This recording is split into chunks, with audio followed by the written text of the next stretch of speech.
आप सभी लोग इस समय वीडियो को आराम से बैठकर देख रहे हैं। आज जिस जगह पर आप बैठे हो वह जमीन आज से करोड़ों साल पहले 8,500 डिग्री के तापमान से उबल रही थी। जिस जगह पर आप बैठे हैं वह जगह लाखों सालों तक बर्फ से ढकी हुई थी और ये दोनों बातें सच हैं। इस 10 मिनट की वीडियो के अंदर आप पृथ्वी के 450 करोड़ साल के सफर को देखने वाले हैं। इस रोचक सफर के लिए इस वीडियो के अंत तक अवश्य बने रहें। जिस जगह आज हमारा सौर मंडल है वहां विभिन्न प्रकार की गैस और धूल के बादल हुआ करते थे। वैज्ञानिकों के मुताबिक धूल के बादलों से दूर एक तारा हुआ करता था। समय के साथ साथ उस तारे की ऊर्जा कम होने लगी, जिसके कारण उसके अंदर एक विशाल विस्फोट हुआ। विस्फोट की वजह से अंतरिक्ष की धूल एक दूसरे से टकराने लगे। इस दौरान बादलों में स्थित धूल के कण दबाव और गर्मी के कारण बड़े उल्कापिंड और पत्थरों में परिवर्तित हो चुके थे और इसी दबाव की वजह से इन बादलों में स्थित रेडियो एक्टिव पदार्थ ने ग्रेविटी का निर्माण किया। इस ग्रेविटी के कारण बीच में हाइड्रोजन और हीलियम इकट्ठा होने लगे। इस भयंकर दबाव के कारण एक विशाल विस्फोट हुआ और इसी विस्फोट के कारण हमारे सूरज का जन्म हुआ। अंतरिक्ष में घूम रहे क्षुद्र ग्रहों में भारी वजन की वजह से सूरज के करीब आकर सूरज की परिक्रमा करने लगे। पृथ्वी पर ग्रेविटी होने की वजह से सूरज की परिक्रमा करने वाले पिंड अब पृथ्वी की परिक्रमा करने लगे और धीरे धीरे टूटकर यह पृथ्वी पर गिरते रहे। और ऐसी घटना हमारे पड़ोसी ग्रह थिया पर भी हो रही थी, जिसके कारण ही पृथ्वी के और करीब आने लगा। और इस भयंकर टकराव की वजह से पृथ्वी के हिस्से के रूप में अंतरिक्ष में फैल गए और एक रिंग की तरह पृथ्वी का चक्कर लगाने लगे। इसी बीच हमारे चांद का भी निर्माण होता है। उस वक्त पृथ्वी पर सिर्फ एक ही समुद्र हुआ करता था और वो 1900 डिग्री सेल्सियस के तापमान पर उबल रहा था। समय के साथ साथ पृथ्वी धीरे धीरे ठंडी हो रही थी, जिसके कारण पृथ्वी के भारी तत्व जैसे धातु और रेडियो एक्टिव पदार्थ पृथ्वी के केंद्र में जाकर इकट्ठा हो गए और हल्के पदार्थ पृथ्वी की सतह पर आ गए। लाखों सालों तक पृथ्वी पर उल्कापिंडों की बरसात हुई। बरसात होती रही और धीरे धीरे पृथ्वी की ऊपरी सतह पानी निकलता था। वैज्ञानिकों के मुताबिक यही वह वक्त था जब दूर गहरे पानी के अंदर निकलते ज्वालामुखियों से पहली बार सूक्ष्म जीवों का निर्माण हुआ। लाखों सालों बाद एक वक्त ऐसा आया जब पृथ्वी की पूरी सतह पानी से ढक चुकी थी। लेकिन जब पृथ्वी की ऊपरी जमीन और ठंडी हो जाती है तब पृथ्वी के अंदर की गर्मी बाहर नहीं निकल पाती, जिसके कारण ज्वालामुखियों का निर्माण होता है। और आने वाले लाखों सालों तक ज्वालामुखियों का निकलना जारी रहा, जिससे पानी के ऊपर जमीन का निर्माण हो रहा था। इस वक्त भी पृथ्वी पर वातावरण न होने की वजह से अंतरिक्ष से उल्कापिंडों की बरसात हो रही थी और पृथ्वी का एक दिन 12 घंटे का हुआ करता था। साल बीतते गए और धीरे धीरे सूक्ष्म जीव विकसित होते गए और समूहों में रहने लगे।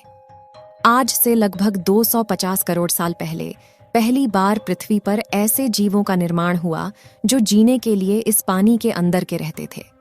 इस वक्त तक पृथ्वी पर ज्यादातर ज्वालामुखी निकलना बंद हो गया था। माइक्रोबैक्टीरिया की वजह से वातावरण में ऑक्सीजन की मात्रा बढ़ रही थी। वातावरण में ऑक्सीजन बढ़ने की वजह से पृथ्वी का वायुमंडल बनना शुरू हुआ, जिसकी वजह से पृथ्वी के ज्यादातर हिस्सों में यह सूक्ष्म जीव फैल गए। सालों बाद एक वक्त ऐसा आया जब पृथ्वी में ज्यादा ऑक्सीजन बढ़ने के कारण यह सूक्ष्म जीव बढ़ने शुरू हो गए। उस वक्त तक पृथ्वी का वातावरण ठंडा होने के साथ साथ ऑक्सीजन और आयरन की मात्रा भी बढ़ चुकी थी।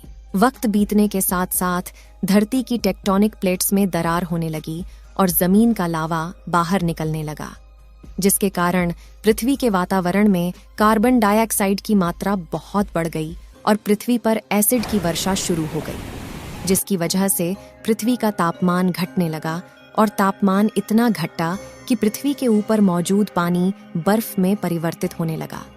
आमतौर पर जब धरती पर सूरज की किरणें गिरती हैं तब जमीन उन किरणों को सोख लेती है, मगर क्योंकि पूरी पृथ्वी बर्फ से थक चुकी थी और बर्फ सफेद और चमकीली होती है, जिसके कारण सूरज की किरणें धरती पर गिरने के बाद वापस चली जाती थीं। इसी कारण से पृथ्वी कई लाखों सालों तक बर्फ से ढकी रही। लेकिन धरती के अंदर मौजूद ज्वालामुखी बाहर निकलना शुरू किया और उसकी गर्मी से बर्फ पिघलना शुरू हो गई। इसी बीच जो पृथ्वी की गहराई में बचे कुछ सूक्ष्म जीव धीरे धीरे बदल रहे थे और अब वह ऑक्सीजन को अपने शरीर को बड़ा और जटिल बनाने के लिए इस्तेमाल करने लगे थे। इस बीच पानी में अलग से भी छोटे समुद्री पौधे निकलने शुरू हो चुके थे। ऐसा बार बार कई हजारों सालों तक होता रहा और इसी कारण से अब समुद्री जीव धीरे धीरे वातावरण के हिसाब से विकसित हो रहे थे।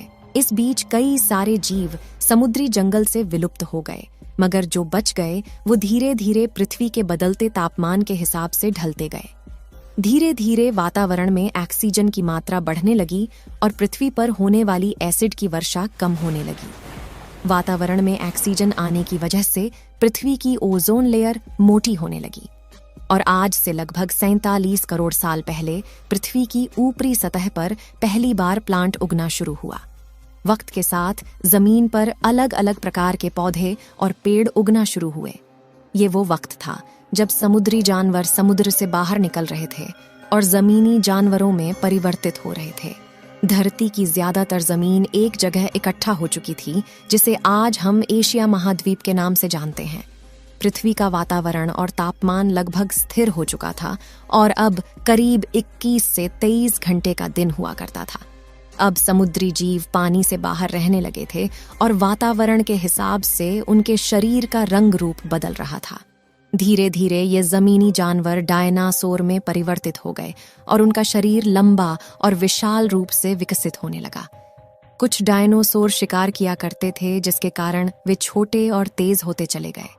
ज्यादातर जमीन रेगिस्तान और बंजर हो चुकी थी और ज्यादातर जंगल समुद्र के करीब हुआ करते थे, जिसमें डायनासोर रहा करते थे। पृथ्वी की ज्यादातर ऊपरी जमीन पानी के संपर्क में आने लगी, जिसके फलस्वरूप पृथ्वी पर हरियाली बढ़ती गई, जिसकी वजह से डायनासोर और ज्यादा विभिन्न और विशाल होते चले गए। डायनासोर ने आने वाली लगभग 20 से 30 करोड़ सालों तक पृथ्वी पर राज किया। आज से लगभग 6.5 करोड़ साल पहले पृथ्वी की तरफ आज के माउंट एवरेस्ट से भी बड़ा लगभग 4.5 लाख करोड़ किलो जितना वजन उल्का पिंड लगभग 80,000 किलोमीटर प्रति घंटे की स्पीड से पृथ्वी की तरफ आ रहा था और वह जलते हुए सीधा पृथ्वी से टकराया। इस टकराव से निकलने वाली ऊर्जा आज के 10 करोड़ परमाणु बम एक साथ फटने के बराबर थी। कुछ ही घंटों में पूरी पृथ्वी के वातावरण में हानिकारक गैस और धूल की वजह से पृथ्वी नष्ट हो चुकी थी। डायनासोर भी मारे गए। इस वक्त हमारे पूर्वज यानी चूहे जमीन के अंदर रहा करते थे, जिसके कारण वह इस विशाल प्रलय से बच गए। पृथ्वी का वातावरण पूरी तरह से काला और अंधेरा हो चुका था, जिससे धूप भी जमीन तक नहीं पहुंच पा रही थी। धूल और हानिकारक गैस के कारण पृथ्वी पर फिर से एसिड की वर्षा शुरू हो गई और फिर पृथ्वी ठंडी होकर बर्फ से ढक गई। लेकिन इस बार पृथ्वी पर बर्फ लाखों सालों तक नहीं जमी रही और 80 से 90 हजार साल बाद यह पिघलनी शुरू हो गई। जैसे ही धरती पर वातावरण फिर से पहले जैसा होने लगा, वैसे ही ये छोटे जीव जमीन से बाहर आना शुरू हो गए। यही चूहों ने खाने की तलाश में दर दर भटकना शुरू किया और धीरे धीरे 2 पैरों पर चलना शुरू किया, जिससे बंदरों में तब्दील होते चले गए और धीरे धीरे उनके शरीर का रंग रूप वहां के मौसम के हिसाब से बदलता गया। वक्त के साथ साथ हम आदिवासी बने, हमने हथियारों का आविष्कार किया और धीरे धीरे इंसान के रूप में विकसित हुए। हमने धर्म से लेकर परिवार, भाषा और संस्कृति का निर्माण किया और वक्त के साथ साथ हम विकसित होते चले गए और आज हम इस पृथ्वी की सबसे विकसित प्रजाति बन चुके हैं। पृथ्वी के इस करोड़ों साल के रोचक सफर में आपको सबसे अच्छी प्रजाति कौन सी लगी? अपनी राय कमेंट में जरूर बताएं।